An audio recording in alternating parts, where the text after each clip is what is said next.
VR999 news channel ప్రేక్షకులకు నమస్కారములు. భారత ప్రధాని మనందరి ప్రియతమ నేత శ్రీ నరేంద్ర మోదీ గారిని శాలువతో సత్కరించి పుష్పగుచ్ఛాన్ని అందించి చక్కటి జ్ఞాపికను బహకరించబోతూ ఉన్నారు. మనందరికీ ఇష్టమైనటువంటి రీతిలో ఏడుకొండల ప్రభువు యొక్క ప్రతిమను శతకోటి భక్తుల బంగారు గడపగా మనం కొలిచేటువంటి శ్రీ వెంకటేశ్వర స్వామిని ఇటు మన చంద్రబాబు నాయుడు గారు, అటు మన పవన్ కళ్యాణ్ గారు, మన గవర్నర్ గారు వారికి బహుకరిస్తున్నటువంటి శుభ సందర్భం.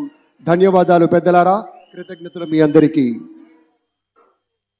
ఆ వెంకటేశ్వరి ఆశీస్సులు మన రాష్ట్ర ప్రభుత్వం మీద, మంత్రివర్గం మీద పుష్కలంగా ఉండాలి అని మనస్ఫూర్తిగా ఈ సందర్భంగా కోరుకుంటున్నాం. విశ్వ ప్రపంచంలో భారతదేశాన్ని, తెలుగు నేలను శిఖరాగ్రాన నిలపడం కోసం సోపాన పంక్తిని పేర్చుతున్నటువంటి కృషివలుల్ని తయారు చేస్తున్నటువంటి శ్రీ నరేంద్ర మోదీ గారు, శ్రీ నారా చంద్రబాబు నాయుడు గారు, శ్రీ పవన్ కళ్యాణ్ గారు, వారి వ్రతం ఒకటే, ధర్మ